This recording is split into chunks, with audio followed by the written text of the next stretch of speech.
Hello, I'm Ted Seides, and this is Investment Management Operations. This show explores the inner workings of the most sophisticated institutions in the industry. Through conversations with executives across operations, compliance, legal, and finance, you'll hear how key operating partners run their businesses in an ever-changing and complex investment landscape. You can join our mailing list and access Capital Allocators content at capitalallocators.com. I'm Scott McDonald, and I'm your host. My guest on today's show is Ron Landen. Ron is a partner, chief administrative officer, and general counsel at HighVista Strategies, an alternative asset manager with approximately $11 billion in assets. Given the uptake in M&A activity, I was interested in getting Ron's input following their acquisition of abrdn's U.S. private markets business. Ron's background makes him uniquely positioned to share best practices with acquiring another investment firm. He shares how the organization effectively doubled in headcount and assets and the implications on legal, IR, and operations. We also talk about the importance of culture, integration, hiring for range, and the knock-on effects of managing new service providers. Please enjoy my conversation with Ron Landen. Ron, it's great to see you. Thanks for joining me today. Thanks, Scott. Thanks for having me. I want to go back and hear how you found your way to the seat you're in today. I started my college career at SMU in Dallas, and the advice that my dad gave me was, it doesn't really matter what you major in. All I'm going to tell you is you can't have enough accounting. And so without really knowing what else I wanted to do, I actually took a couple accounting classes, did pretty well in it, and decided I'd major in accounting, not knowing that it actually was a very good way to get a job out of school. And so I ended up getting a job at Pricewaterhouse. That was before the C on PwC, and got a lot of experience working with public companies. At that point, started thinking about law and what it would be like to be a lawyer. And so then I took the LSAT, applied to schools, and focused my dream on being a corporate general counsel for a Fortune 500 public company. I felt that if you wanted to really be a successful general counsel or work within a company as a lawyer, you really had to understand the business side of things. And accounting was known as the language of business. And so I think learning accounting in school was helpful, but then working in public accounting was sort of the accounting graduate school and allowed me to get that experience, and thought that being a good business person as well as a lawyer would help elevate you within a corporate setting. So I went to law school, I got into Emory, and also joined the MBA program, got both of those in about 3.5 years, and then had the option to go either the investment banking route or going into the legal route. But the economy was at that time on the verge of the internet bubble, and I thought it was probably a better idea to go the legal route than the investment banking.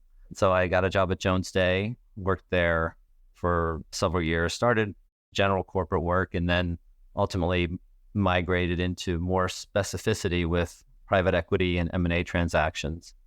And then from there, my wife was finishing up her PhD program and decided to move up to the Northeast, and she got a job in Connecticut. And so it made sense for me to try and move to Boston because she had some family there. So I interviewed at a couple of firms in Boston, Weil Gotshal and Skadden, got offers from both of them, and ended up going to Weil because of their private equity practice. And so that's really the most intense time that I had learning about the investment management industry and how investment management firms work. We had some great clients at Weil in Boston and worked on a lot of high profile transactions. This was around 2004, and that was really close to the private equity heyday. The GFC happened in 08 and 09, everything slowed down. So I started working on some bankruptcy transactions. Weil was known for being a great bankruptcy law firm and represented every high profile bankruptcy case. So I was on the GM and Delphi bankruptcy, working on that during the downturn in private equity when there wasn't a private equity deal to be had. How similar is bankruptcy to traditional deal work on the private equity side? There's different rules associated with doing a bankruptcy transaction. Obviously, in most private equity transactions, you just have the buyer and the seller, when you're dealing with a bankruptcy transaction, you have the buyer, you have the seller, and then you also have the court that's overseeing the bankruptcy process. So you have to follow certain procedures in terms of finding an initial buyer known as a stalking horse, and then you have to take it to the bankruptcy court and then open it up for an auction to make sure that you're getting the highest price and make sure that you're not only appeasing the seller, but also the court, the creditors committees. There's a lot of other parties involved that you have to do. So it is complicated work, which is good because if you're a lawyer, it's a lot of work and you get a lot of fees from it, assuming the court approves them. It was also really interesting at that time because GM and also the other transaction I was working on, Delphi, they were largely being assisted by the U.S. Treasury Department. And there were some other pretty big heavy hitters that were trying to take stakes in those businesses. So it was a very interesting time, but it also was a challenging time for me because it was not very easy to make partner at a law firm as a private equity lawyer when there weren't a lot of private equity transactions. So I started looking around at other opportunities and ultimately got recruited to go to Affiliated Managers Group here in Boston, which fascinating company, makes investments in boutique investment managers and really provides great support for their affiliates in the form of back office support, legal and compliance support, and things that these affiliates need to succeed without taking control of the entities. In some cases, they may have a majority control, but they let the management teams run the day-to-day operations. So as a result of that, I learned a great deal about the investment management industry in addition to private equity. Worked with some of the top affiliates that AMG had, one of the largest of which is AQR and became even larger under AMG's ownership. A recruiter saying, "Hey, how would you like to be a general counsel for a hedge fund in Boston?" And I said, "That sounds cool." And so we started talking about it and met with the folks there. Next thing you know, a few months later, I was starting as the new general counsel at HighVista. What was the driver to make that jump? My career took a little bit of a different turn, given that no longer a period I was heading towards being the general counsel of a Fortune 500 company. Being in Boston, it looks like I was headed towards being a general counsel of an investment firm. And if I had stayed at AMG, maybe or maybe not, that would have happened. But I think the idea was that these positions don't come around very often.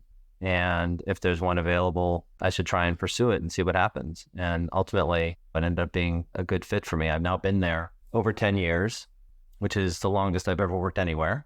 And in this day and age, for most people, seems like an eternity. Tell us about the firm.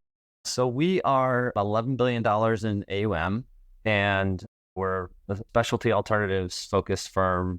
We specialize in pursuing what we call beautifully inefficient markets, where it requires a combination of specialization with big upside potential and potentially limitations on scale, and allows for sustained strong performance. We have four main areas of deep focus right now. That includes small cap biotech, lower middle market private equity, early stage venture, and private credit. And all of those are offshoot from our original product, which was a multi-asset endowment-inspired fund that really was our sole product for the first 10 years of our existence.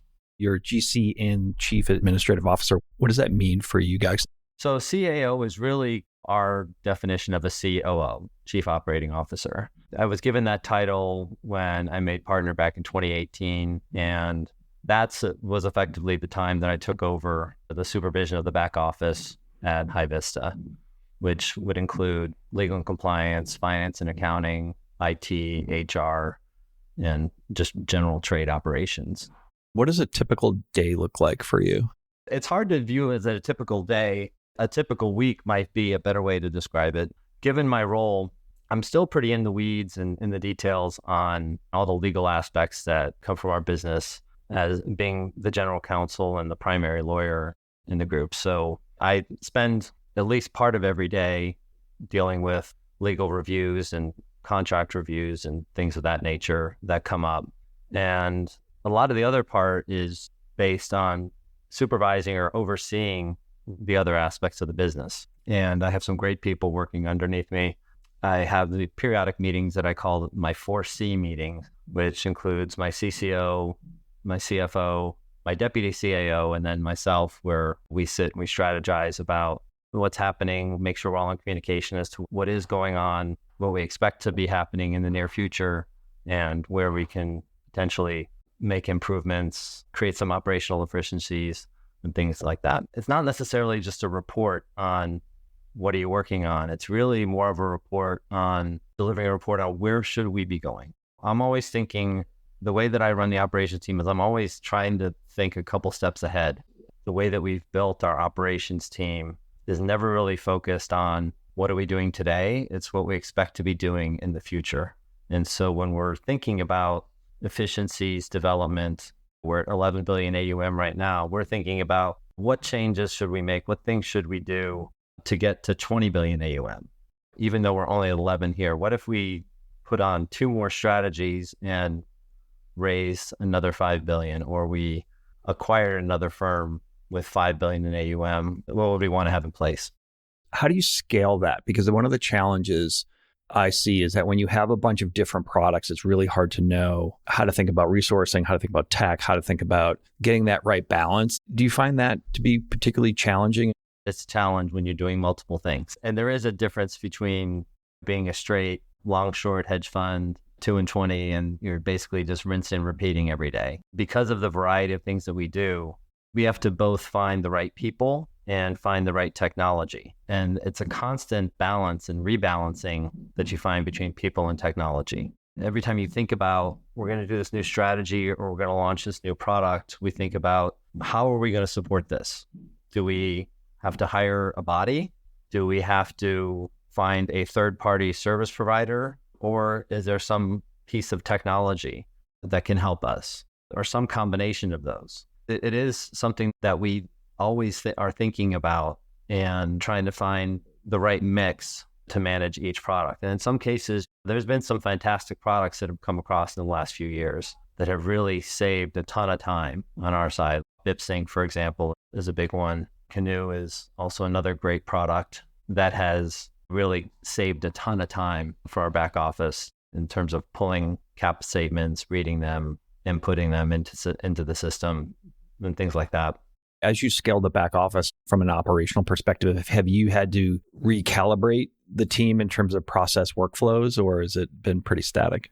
We've had to recalibrate from time to time. It doesn't happen very often. I think it was several years ago, we did almost a complete recalibration.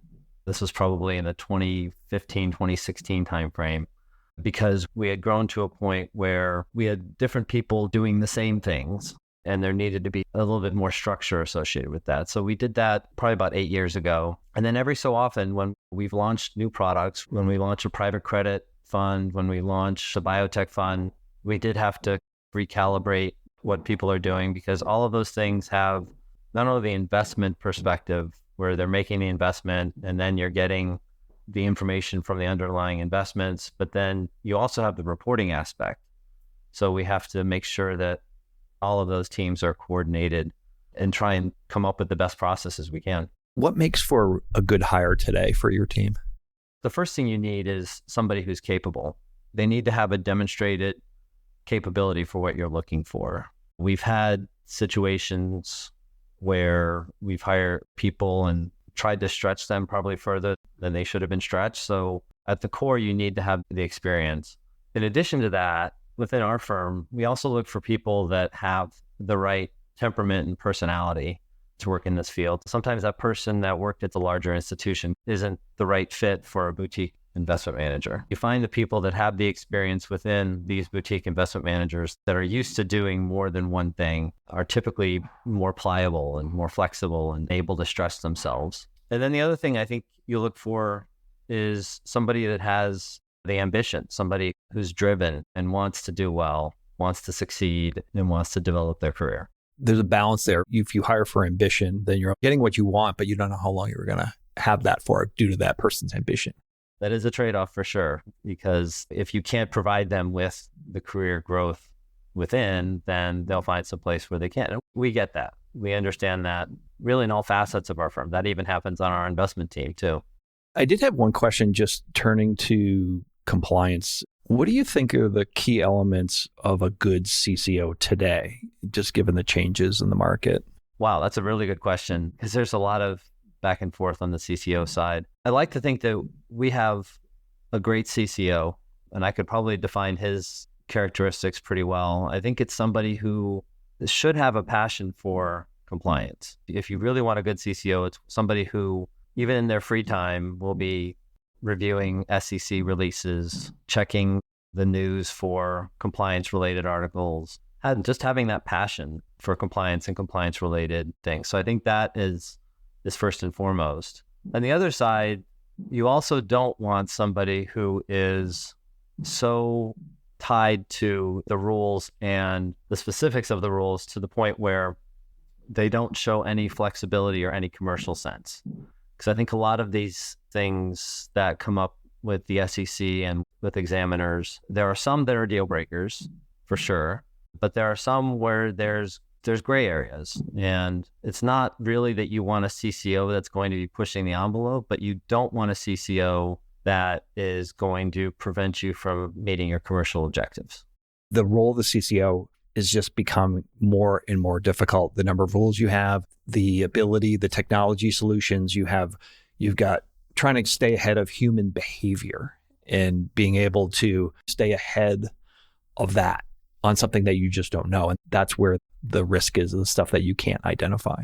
And that's the big sticking point right now. Just yesterday, the SEC had one of their outreach seminars when they were focusing on electronic communications. And there's obviously been a lot of rulemaking around that, as well as a lot of enforcement actions relating to off-channel communications at the SEC. That's a very difficult area because you're right.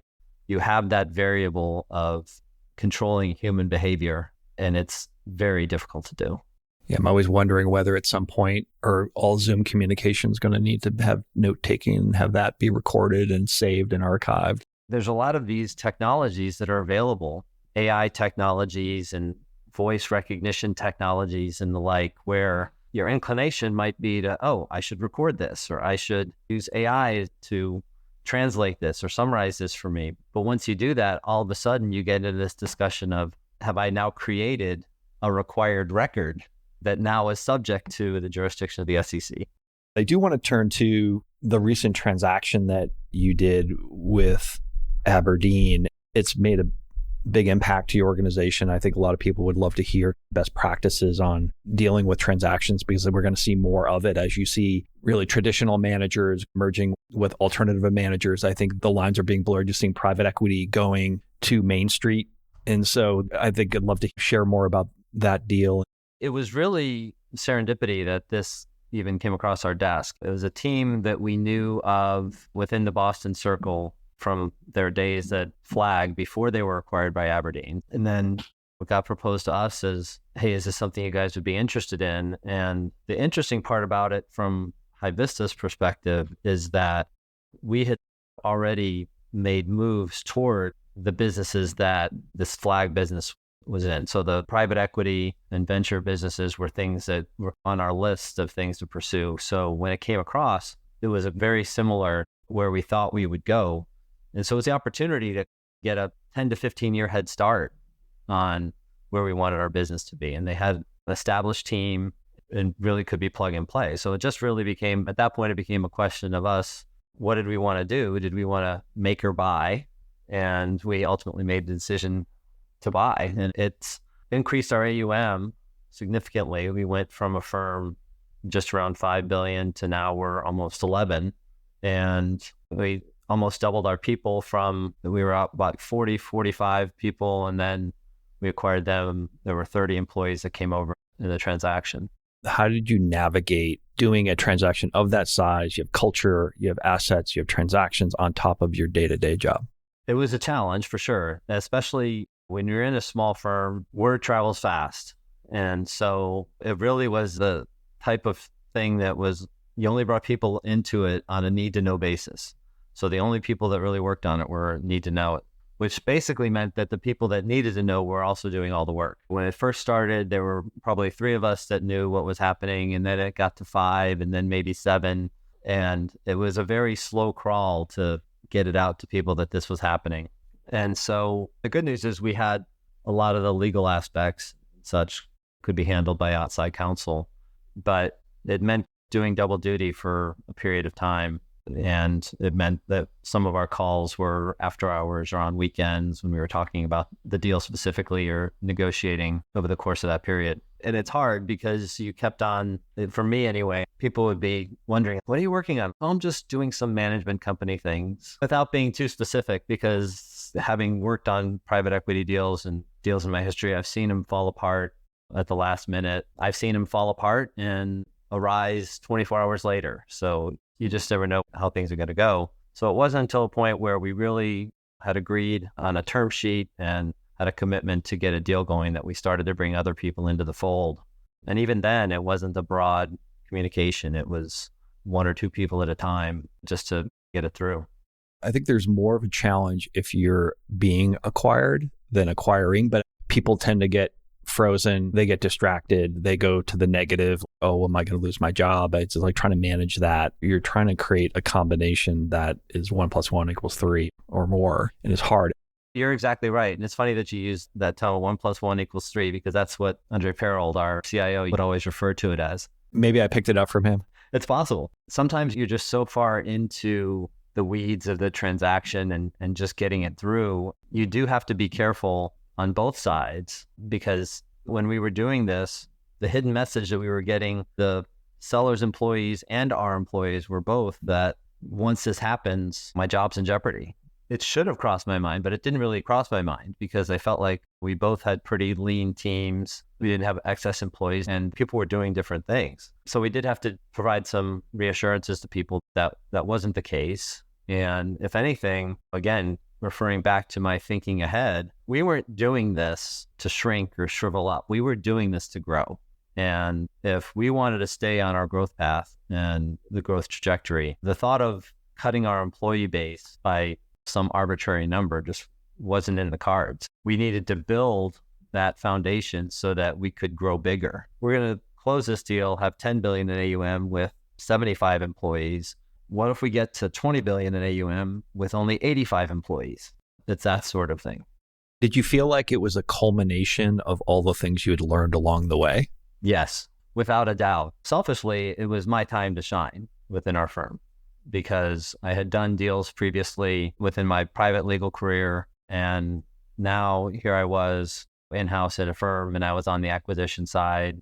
And it really was the opportunity to show what I knew and what I could do and how we could execute on this in a timely manner. And it was great. I enjoyed it, even though it was a lot of work. Given your time at AMG dealing with acquisitions, were there any potholes you were very focused on avoiding based on just prior history?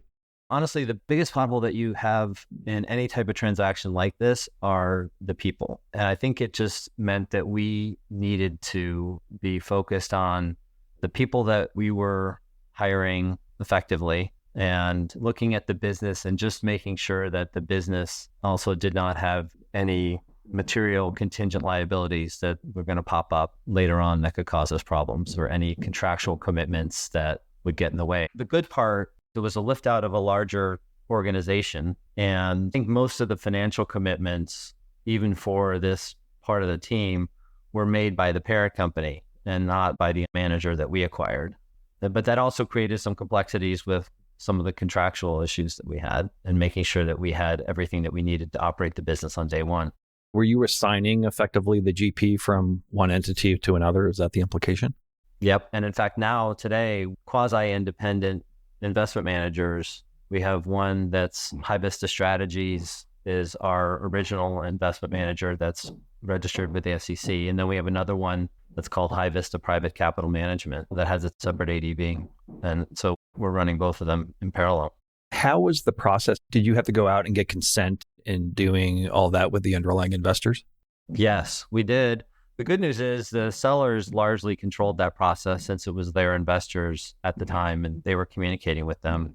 We were obviously in communication with them, and made sure that any letters or documents that went out to investors were reviewed by us. But they managed that process. There were parts of it that were very straightforward because there was kind of an umbrella LPAC over several of the funds, and the LPAC was able to speak on behalf of several of the funds and agree to the assignment. But then there also were other funds that we had to go solicit consent of all the investors underlying and make sure that we got the majority to approve the assignment. It must be a little complicated because you're dealing with the timing of the transaction. Obviously, this is a commercial engagement, so you have to okay, we're going to pay you, and then they're going to do an assignment. You have this little bit of a chicken and the egg. We couldn't do any of that until we signed the deal. So we signed the deal towards the end of July, and ultimately we closed October 2nd. And so between July, we had that 2-month period where we had to go get those consents and make sure everything lined up. Was there anything unexpected that came out of that? Big thing that really was unexpected for us was just the sheer volume that came over, the volume of transactions, the number of investors, and things of that nature. If you're thinking about HighVista's legacy products, we had a bunch of products, but our total number of investors was a little over 100. By contrast, when we acquired the private equity and venture capital funds from abrdn, they had over 1,000 investors. And so if you think about all those line items and the number of investments, the number of investors that they had, that probably took us by surprise. I think that was something that, while you can say it, you aren't prepared for it until you actually are in the weeds on it and you can see the volume coming in. And even to this day, it's just a much different scale. So we had to build some internal processes. And in fact, we built a new team to handle a lot of the investor requests. You figure that workload for the IR team has pretty significant implications on that? It does. And so we actually came up with a pretty creative solution to that and bifurcated our IR team into investor requests that are more transactional in nature and investor requests that are more relationship-based. And the ones that are transactional in nature, we took under operations in the back office and put together a new team that's led by our deputy CAO that handles all of those. And anything that comes in that's more of a relationship item where client wants to meet or client wants to talk about performance, that's still handled by the legacy IR team. But the new client services team that we put together will handle things like transfers between investors, new wire instructions, things of that nature. If this deal were related to maybe being more liquid, would you have reevaluated the whole transaction? You acquire this team, but you basically run the risk of everybody leaving in a year.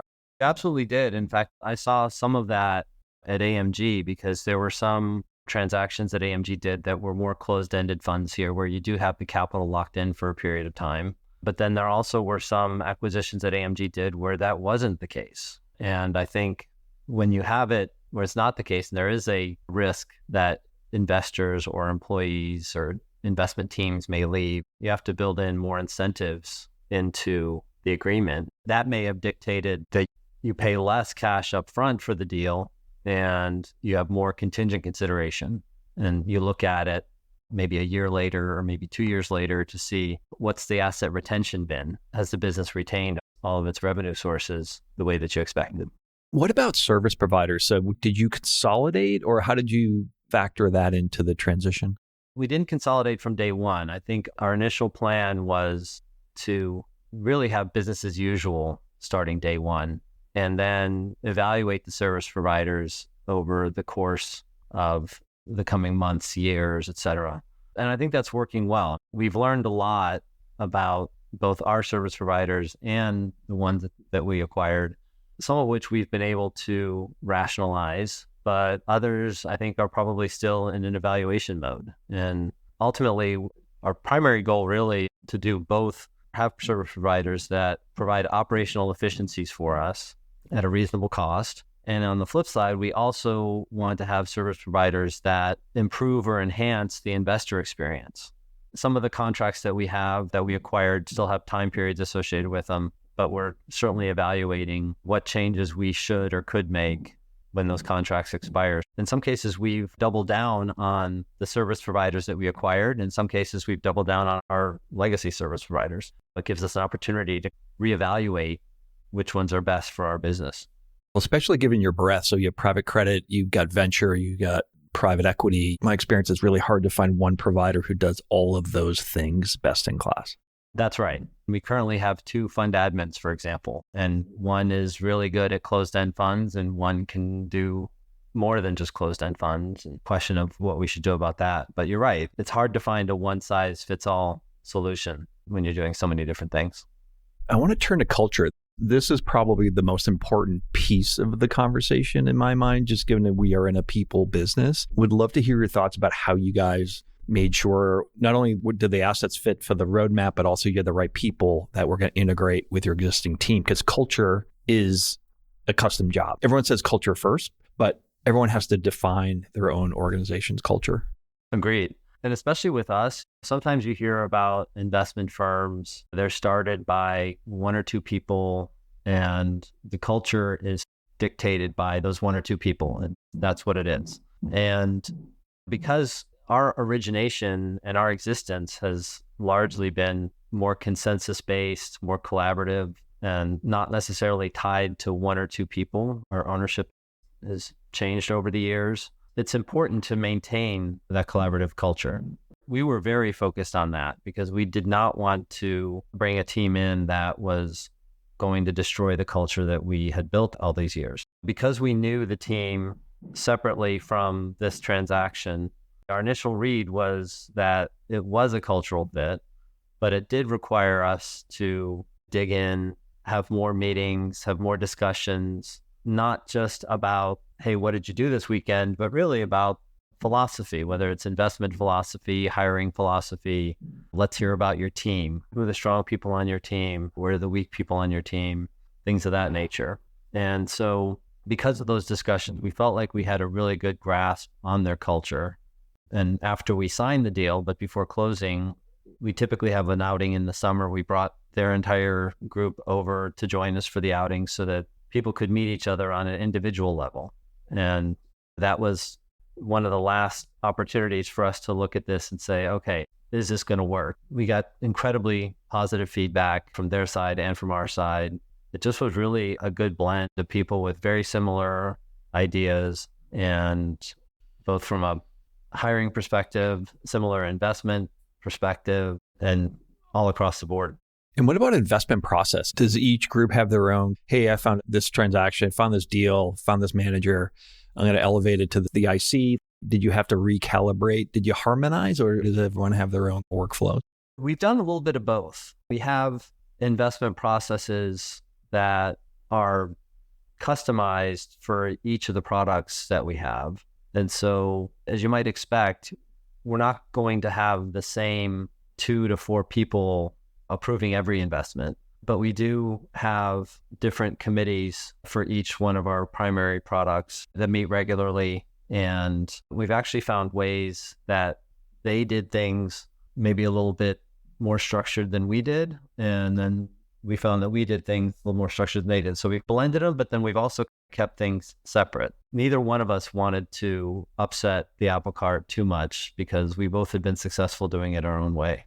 Thinking about acquiring a firm, any advice that you give to people when thinking about that from your seat? Any key takeaways? I think the key takeaway is you focus on the people. This is a people-oriented business. And I think if you can get comfortable that the people are the right people, the rest of it is just details that can be worked out. Contracts can be renegotiated. Even if we didn't have the space, we could get more space. Those are just logistics. So if you believe in the people, then that's key. And we did, and I think that worked well. The other part is really just thinking about the technology implications of something like this. We're in a much better spot today than we probably would have been 10 years ago from a technology standpoint. Both we and Aberdeen had cloud-based systems that they were operating under, which made the conversion or the transfer of data and the setup of emails so much easier than it would have been if you were going physical server to physical server. That's another lesson here, is that make sure you do your diligence on what technology platform, because it may be harder or easier than what you expected. And if it's harder, you just have to be prepared for it. Ron, I'd love to close with two questions. And one is, what advice would you give to an emerging manager from an operational perspective?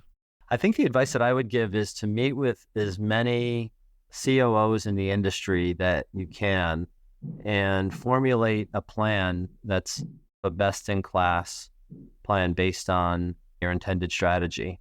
I think this is a business where there's people out there that have done things that you've done before, and you can learn from them. So lean on your network, lean on your mentors, and figure out what the path is, and then stick to it. Once you come up with a plan, stick to it, execute on it, and give it a shot to work. And then the other question I like to ask is, what book, article, anything like that you commonly refer to people? Interestingly enough, one of the ones that I refer to the most is a book called The End of Alzheimer's. And it's a book that's largely based on the nutritional aspects of how to prevent mental decline and how you can improve your mental acuity over the course of your life. It actually has some really good nutrition information in it. Stay sharp and on your edge when everyone's asking you random questions. Exactly. Ron, this is very exciting to hear about the growth of the firm, and excited to follow along. Thanks, Scott. Again, thanks for having me. Really love your podcast and glad to be a part of it. Thanks for listening to the show. If you like what you heard, hop on our website at capitalallocators.com, where you can access past shows, join our mailing list, and sign up for premium content. Have a good one, and see you next time.